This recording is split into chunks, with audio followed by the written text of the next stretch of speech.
Dream It, Pin It, Live It. Make Vision Boards Work for You by Terry Savelle Foy. Chapter 8. Don't share big dreams with small minds. Who should see your dreams?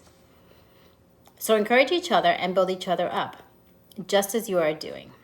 1 Thessalonians 5:11. Your success can be determined in part by those with whom you surround yourself, but it can also be determined by those you do not have around you. Small-minded people have a way of sucking ambition right out of you.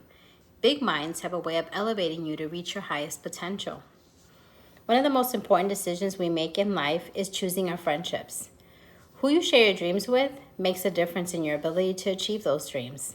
After all, when Joseph announced his big dream to his own family, they wanted to kill him.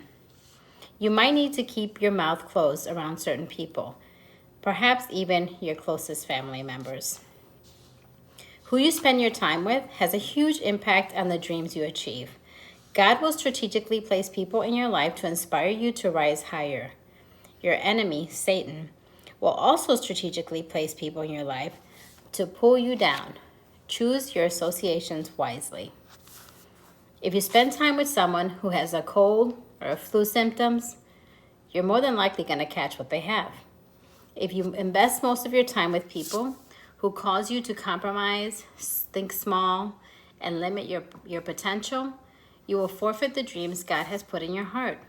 I've heard it said that if you want to see where your life will be over the next 5 years, look at the list of names in your cell phone.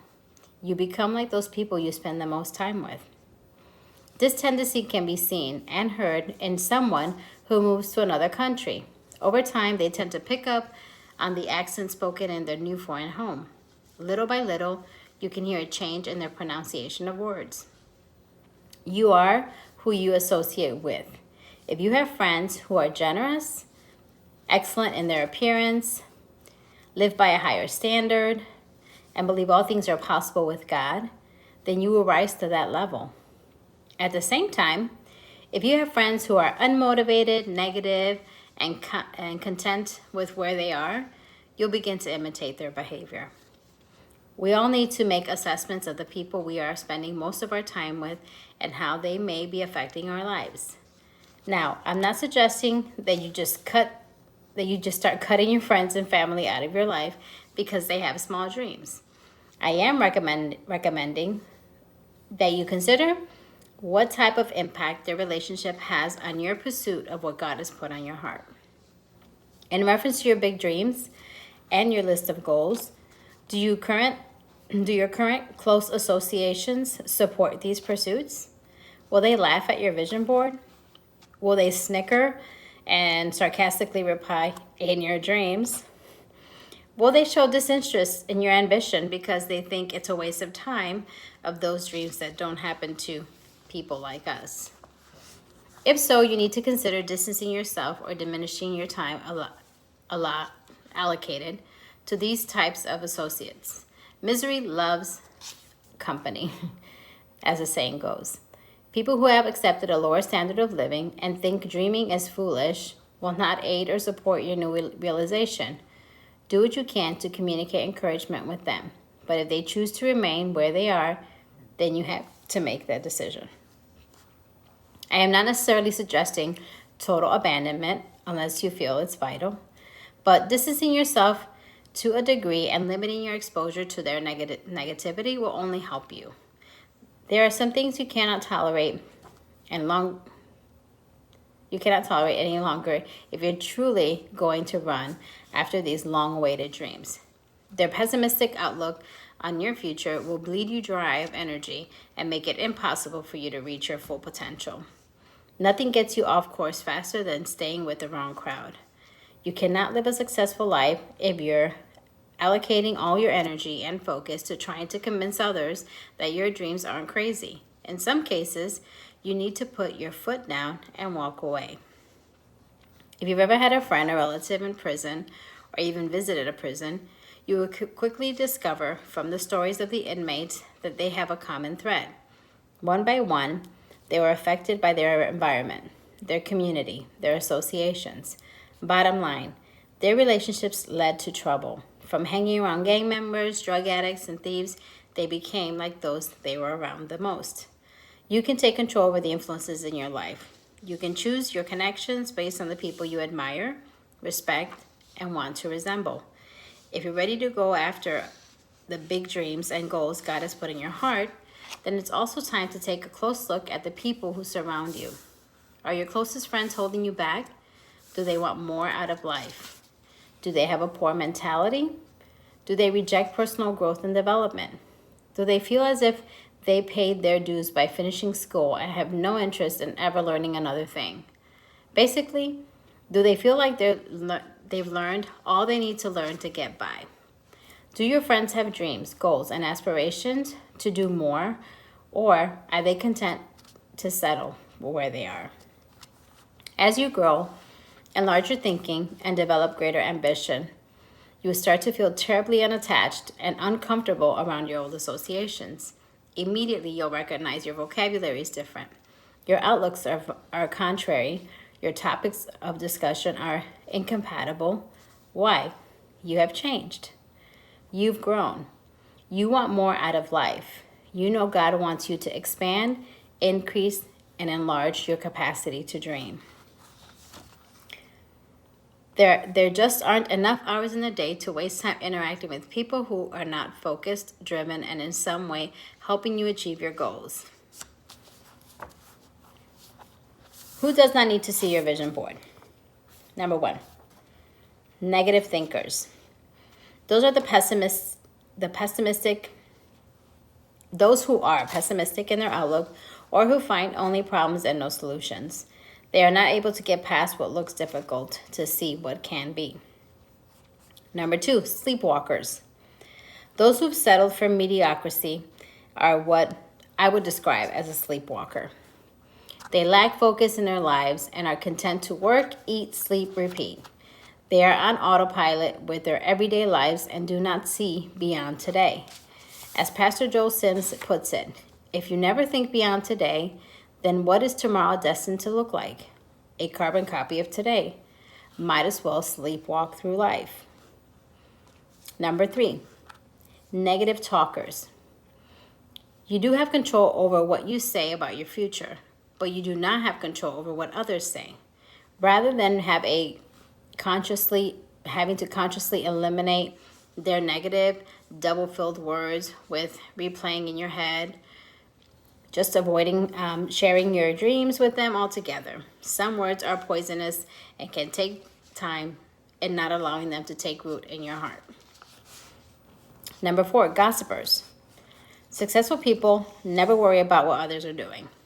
Success-driven people do not waste their time talking about other people.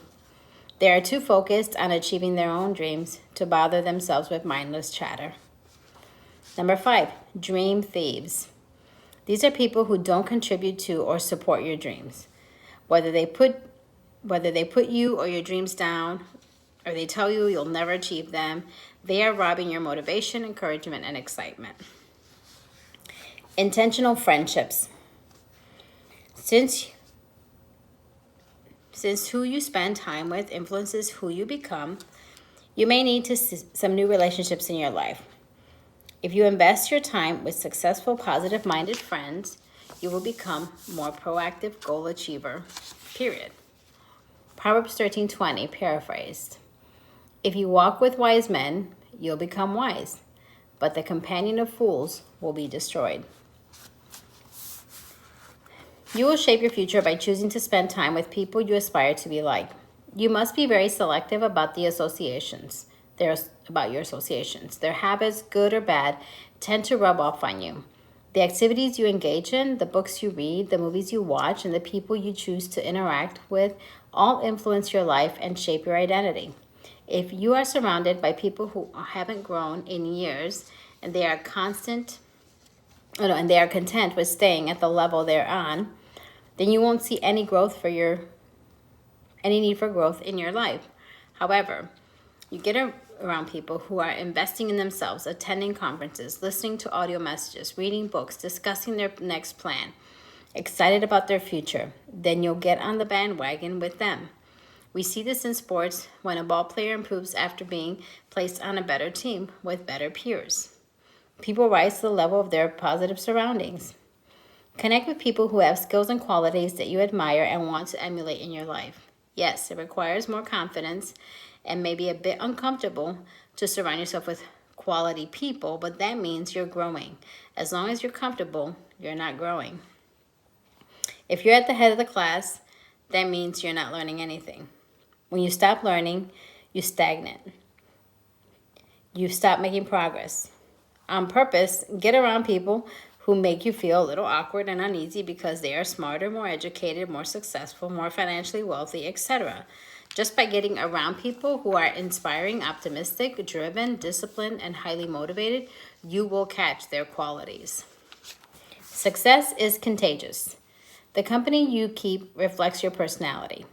Who you choose to surround yourself with speaks to your values. You are the mirror reflection of your influencers. John Mason says, "It is better to be alone than to be in the wrong company. Tell me who your best friends are, and I will tell you who you are. If you run with wolves, you will learn how to howl. But if you associate with eagles, you will learn how to soar to great heights." Want to be successful? Surround yourself with successful people. I read a story about a man who went from rags to riches after deciding to change his friendships. He looked around at his closest friends and noticed that they equally hated hard work and had no intention or desire to improve themselves. Out of curiosity, he asked a very wealthy man who wasn't any more talented or more educated than he was, how he was able to become a millionaire. The wealthy man simply said, "Keep the right company." So he did. He followed that advice by attending conventions and seminars to connect with people who wanted more out of life. As he began making connections with these new goal-oriented people, he decided to make a list. The list was really simple. One column for those who would improve the quality of his life, and the other column was for those who would drag him down. If an individual on the list could improve his life, he would spend as much time around them as possible. If someone could drag him down, he limited his time to no more than 5 minutes around them. After following his make it or break it list, he became a millionaire within 3 years. I read where Thomas Edison, Harvey Firestone, and Henry Ford had winter homes in Fort Myers, Florida. In fact, Edison and Ford purchased homes next door to each other. These men were all very successful in their own field of expertise, and they chose to associate closely with each other. I also discovered that American author, Pulitzer Prize, and Nobel Prize winner Ernest Hemingway had close associations with other up-and-coming writers. Their network helped influence each other and drove each other to write every single day. They challenged each other to continue perfecting their craft and improving their skills. Each of those close friends produced historic works of literature, including F. Scott Fitzgerald, the author of The Great Gatsby, Virginia Woolf, the author of To the Lighthouse, and James Joyce, the author of Ulysses. Aristotle Onassis advised recent graduates to live in the best neighborhood, in the most supportive city for the sake of their personal and professional lives. Even if you have to take a room in the attic, said Onassis. He was convinced that you would absorb the lifestyle and mindset of the environment by osmosis and thereby rise to its level. So who are your 5? If you are the average of the 5 people you spend the most time with, then don't settle for average people. What would that say about you? Look for people who are focused and determined. Cling to their enthusiasm for life. Learn from their skill set. Allow them to push you to a higher level. Seek out relationships with people who have qualities you desire. Until you establish a strong network of like-minded dreamers, you need to launch your personal growth by connecting with people you admire from afar. Listen to their audio teachings, read their books or manuals for success, attend their conferences and speaking engagements, watch their online videos or subscribe to their podcasts. Absorb as much information as you can until you begin to grow into the person you want to become. Just as you become like the people you spend the most time with, you also transform into those you spend the most time listening to and learning from. Being exposed to their teachings is similar to interacting with them. I love when I meet people who say to me, Terry, I feel like I know you. You ride in the car with me every morning on the way to work. Or, I work out with you every day. Or, you put me to sleep every night. Honestly, I'm not sure how I feel about that one. All joking aside, that is exactly how I transformed my thinking years ago and began dreaming bigger through the exposure of other big dreamers by audio recordings and books. Be selective about your closest associations. Choose on purpose to surround yourself with greatness, and you too will become great. You are the average of the 5 people you spend the most time with. Jim Rohn. Action step. Make a list of 5 people, closest friends, who surround you. Identify at least one quality you admire most about each of them. And on a scale of 1 to 10, how would you rate their ambition?